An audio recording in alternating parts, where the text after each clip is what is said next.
Alright, I am going to show you how to install a new bulb on a 2003 Hyundai Accent base model. The only reason why I took out the battery was, well, to fix this one thing. So this Clippy I had installed incorrectly, but this is what it's supposed to look like. Okay? So it's going to lock in place once you got your bulb in there, just by doing that. See? Open, closed, and that indentation is where the screw is supposed to go. I had it installed backwards, so that's why I had to take the whole battery out and do that whole thing.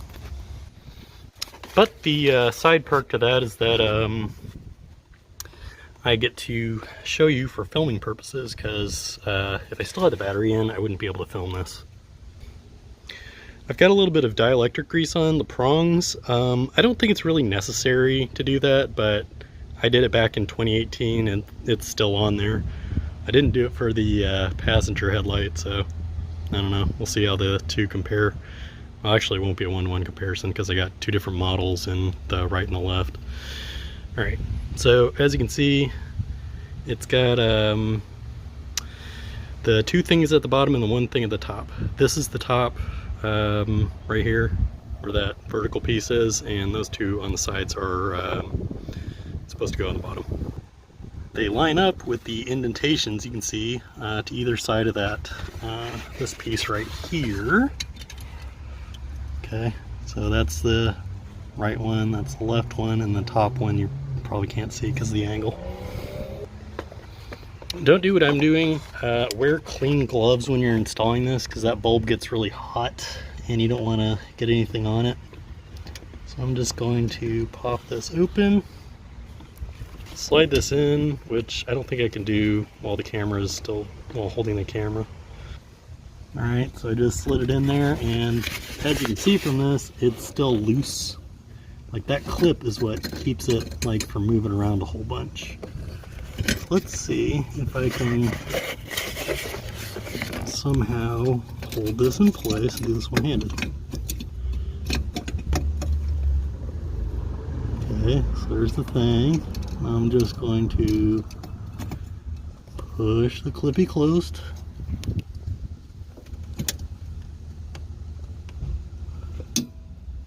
Aha! And now you can see that that thing is immobile. And it's perfectly positioned where it's supposed to go. We're not done yet though. If you do get any grease on the bulb or anything, just clean it off with like alcohol or something. Nothing like, paint thinner or anything like that is necessary though. This is the cuff that goes over the top of it. Conveniently, it says top on the top. This is just to keep the dust out and stuff, moisture, that kind of thing. You don't have to get this exactly right. I mean, you can see that this just kind of rotates all over the place. It's got a couple holes on the bottom, which I assume are just to drain water. Maybe it's left over from the mold injection process. But the little prongs stick out there. So now all we have to do is connect this to the prongs. That's the top part. Those vertical pieces obviously are the side parts, and they go on the bottom. You just push it in. It doesn't click or anything. Yep. So now we're done. Ta-da! I'm not going to show you testing it because if it doesn't work, there's no point in showing you that. Alright, I'm probably going to do this incorrectly, but I'm going to show you anyway. This is how to install a battery into a 2003 Hyundai Accent base model. I've got the posts on these all dielectric grease scooped up, including this thingy and the inside of that thingy, and of course that connector. I don't want the this connector to accidentally make contact with the thing while I'm installing it, so I realize that this isn't enough to keep the electricity from arcing, but it'll just, you know, be a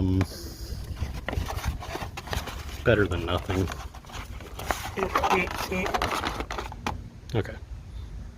Alright, now that I've cleaned the old dielectric grease off my hands. Alright, I'm going to heft the battery in there, so you're not going to be able to see that. Something I should mention is that there's this thing, which hooks underneath this thing. Okay, so now that that's in there, and you know, it's hooked underneath that part, I'm going to do this post. So put that cap on there, the little hat, and I'm going to screw this into this thing. Hold please. Okay, it is a tight fit to get this onto this thing, but that's what it's going to look like. I'm using a 10mm socket thingy, and I'm just going to ratchet that down. It takes a long time to do this. You gotta use both hands pretty much. Okay, so because this thing, the hat, that's got the screw on it, and this part is what has the nut on it. What it means is that you have to hold this thing somehow while you're screwing this clockwise. Otherwise this is just going to spin.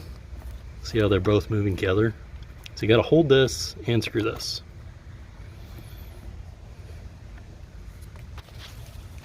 And unfortunately, you're not going to be able to do that with just your fingers. So you've got to use like needle nose pliers to hold it in place.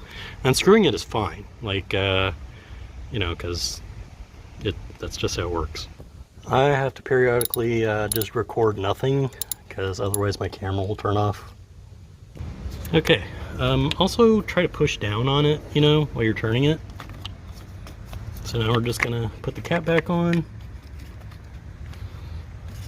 It kind of sort of snaps into place a little. You know, it's just to keep water out and stuff. Alright, so now I'm gonna do this part, which, because of the risk of electric shock, I'm gonna have to do this, you know, two-handed and put down the camera. Pretty much what you're gonna do is use the needle nose pliers, or just, you know, force this down. You know, you want to have enough room to where it's expanding to fit over the thing, and then you're just going to screw it in place. I will be able to show you the screwing in place, but not really the fitting the thing onto the other thing. Okay, so you're going to hear a little bit of static, you know, a little bit of electric noise, like, you know, bzz, like when you're connecting it. It's not really loud, it's just like, you know, a little bit of crackling. But yeah. Obviously, if it starts like just making a lot of noise or arcing or anything, you might want to consider stopping. So now I'm going to screw this into place using the wrong tool. I'm sure there's a deep socket thing that you can use to screw that into place, but I don't want to go look in my bin to see if I've got one of those that matches this. I'm just going to use pliers, as I said, the wrong tools. Cool, so now that I've got it tightened down, it's done. Don't over tighten it, you know. This thing isn't budging, and I've just like pretty much gently screwed it into place. Yeah, video's over. No, I'm not going to test it.